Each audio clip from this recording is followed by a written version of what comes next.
तो हम as a युवक, एज अ यंग सिटीज़न, हम सरकार से यही मांग करना चाहते हैं कि आप प्लीज़ हमारे मणिपुर को बचा लीजिए। एक देश में जो सबसे बड़ी कुर्सी पर बैठते हैं उनका ही सबसे बड़ा जिम्मेदार होता है कि भारत के कोने में उनके जो सिटीजन्स हैं उनका क्या हाल है, उनका पोस्ट के कौन से कंडीशन में है, उनका ही सबसे बड़ा जिम्मेदारी होता है। तो अभी तक जो बंदा हमारे कठिनाइयों को देखकर भी चुप है, वो क्या मनुष्य कहलाना चाहता है अपने आप को? मनुष्य दिखता लेकिन मनुष्यता नहीं।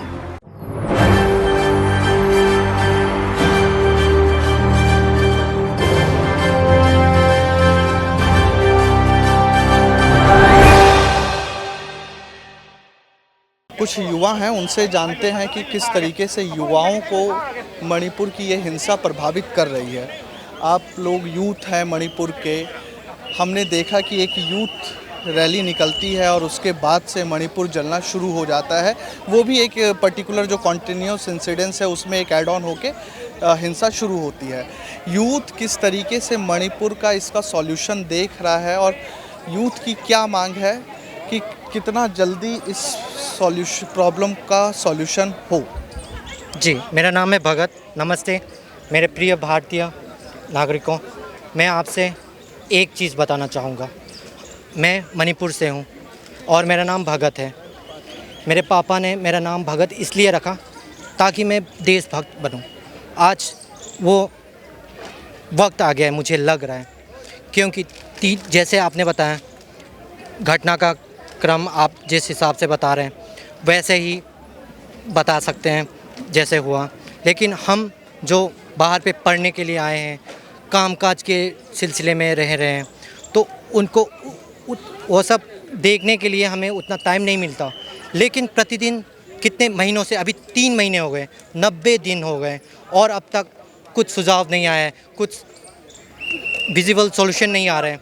तो हम एज ए युवक, एज अ यंग सिटीज़न, हम सरकार से यही मांग करना चाहते हैं कि आप प्लीज़ हमारे मणिपुर को बचा लीजिए। मणिपुर भारत का एक अभिन्न अंग है जो भारत के गौरव लाने पे कोई कसर नहीं छोड़ते हैं। कोई भी ओलंपिक्स हो, खेल कूद में, कोई भी प्लेटफॉर्म में हम भारत को आगे रखने के लिए चाहते हैं। लेकिन जब हम इस घटना से, इस प्रॉब्लम से जूझ रहे हैं, तब हमें आपकी सहयोग चाहिए, हमें आपकी सहायता चाहिए। एक चीज़ बताना चाहूँगा, मणिपुर बर्न क्यों हो रहे हैं? आप इसको अपने एक घर के या कमरे के दायरे से सोच लीजिए।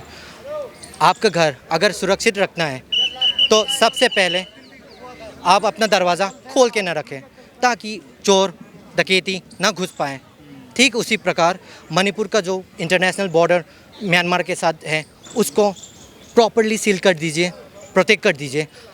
जब तक ये खुलेआम छोड़ेंगे तब तक उग्रवादी हो, ड्रग हो, जितने भी हम देख रहे हैं ये प्रॉब्लम्स के, जितने भी हर प्रकार के प्रॉब्लम्स, वो ठीक नहीं होंगे। मैं ये जानना चाह रहा हूँ कि जिस तरीके से पीएम मोदी ने काफ़ी लेट बयान दिया, राहुल गांधी मणिपुर आए, इससे कुछ फ़र्क पड़ा है पीएम मोदी के देर से बयान देने से और राहुल गांधी के मणिपुर विजिट करने से? जी, आदरणीय प्रधानमंत्री जी ने एक बार तो बोल दिए, लेकिन किस बात पे? एक इंसिडेंट पे। हाँ, वो दंडनीय और ये निंदनीय ये इंसिडेंट था, लेकिन असल बात में, ओवरऑल बात में उन्होंने क्या लफ्ज़ बताए, मैं पूछना चाहता हूँ। प्लीज़ आदरणीय प्रधान सेवक जी, आप अपने आप को प्रधान सेवक कहते हैं, हमारा आपका हमारे देश के भविष्य की बात है, मणिपुर की ही बात नहीं है। आपने मणिपुर में देखा, आपने हरियाणा में भी देखा और कई राज्यों में देखे हैं दंगे। इसका एक ही मूल ये पीछे की जो आपको पता है रीज़न पता है, आपको पता है, हमें भी पता है। जब हमें ही इतना सब पता है तो आपको क्या पता नहीं होगा। गांधी के मणिपुर विजिट से कितना फ़र्क पड़ा?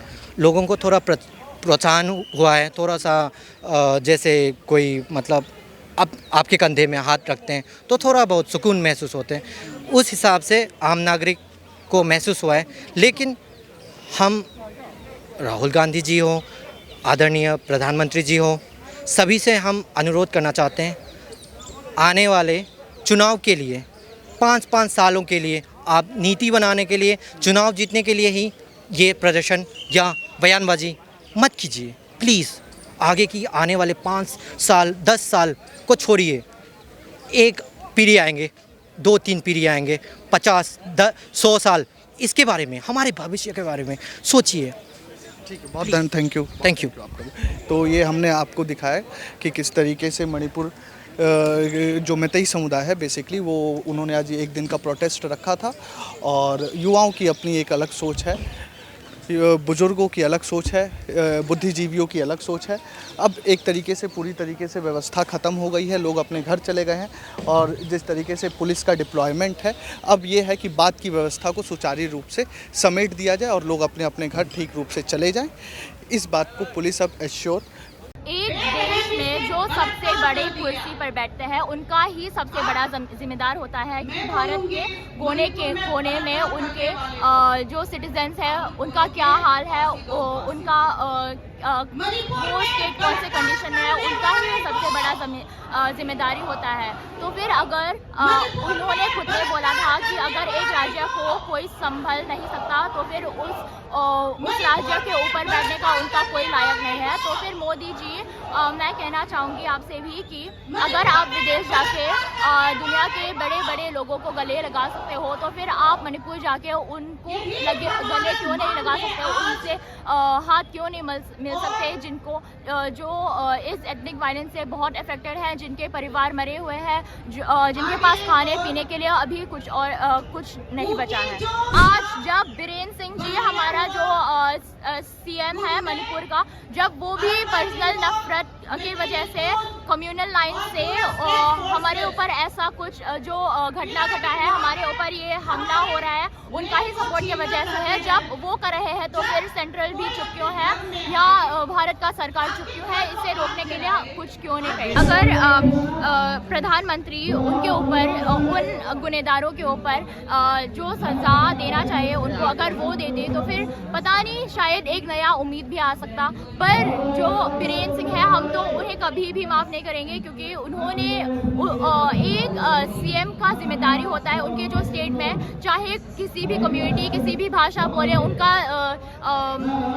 चिंताओं का रिस्पॉन्सिबिलिटी उठाना चाहिए, उन्हें जिम्मेदारी उठाना चाहिए। पर अभी जो हो रहा है वो सिर्फ अपने कम्युनिटी के साइड ले रहा है, दूसरी कम्युनिटी का तो कोई चिंता है भी नहीं उनको। होम मिनिस्टर भी गया था पर उनके वहाँ होने के बावजूद फायरिंग अटैक्स ऐसा कुछ बंद नहीं हुआ, उसके वहाँ रहने के समय में ही फायरिंग होता जा रहा था, हमारे ऊपर हमले किए जा रहे थे। उनके भक्त ने कहा है, उनके फॉलोअर्स ने बोला है कि एक फ़ोन कॉल से रशिया यूक्रेन का जो लड़ाई है वो रुकवा दिया। तो फिर मणिपुर एक छोटा सा राज्य, हम गिनने में भी बहुत कम है, तो फिर हमारा लड़ाई क्यों नहीं रुक सकता। अगर वो चाहते तो फिर वो बिना आके भी एक फ़ोन कॉल से रुकवा सकते थे, पर उन्होंने ऐसा नहीं किया। इसका मतलब हो सकता है कि वो बीरेन को अपना आवाज़ ना उठाने से सपोर्ट कर रहा है। Only solution is total separation. अभी तक वीडियो वायरल होने के बावजूद भी देश में उस राज्य में शांति नहीं है। अभी तक फायरिंग की दुर्घटना सामने आ रही है, अभी तक शांति क्यों नहीं है, मैं ये भारत सरकार से प्रश्न करना चाहती हूँ। क्या एक और वायरल वीडियो का इंतजार हो रहा है? क्या एक और वायरल वीडियो या कोई और भी बहरे दुर्घटना के बाद ही वो कोई कदम लेंगे?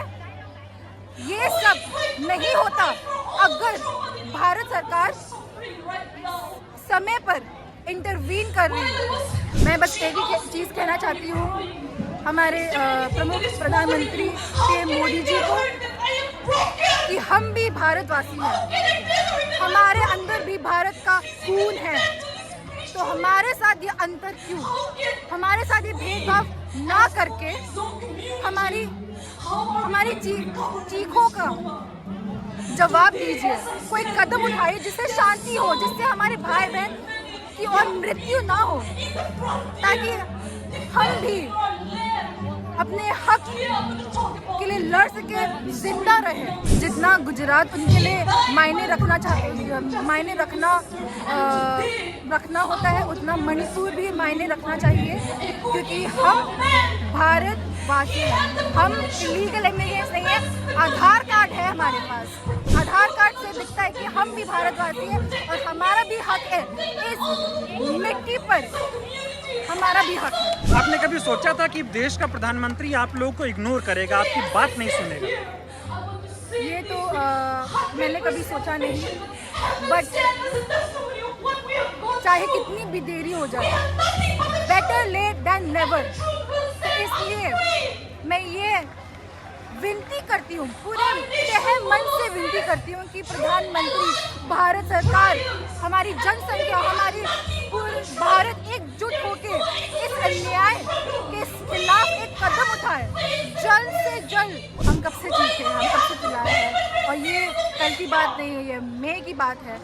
तब अभी तक जो बंदा हमारी कठिनाइयों को देखकर भी चुप है, वो क्या मनुष्य कहलाना चाहता है अपने आप को? मनुष्य दिखता लेकिन मनुष्यता नहीं। क्या हम आपके भाई बहन नहीं हैं?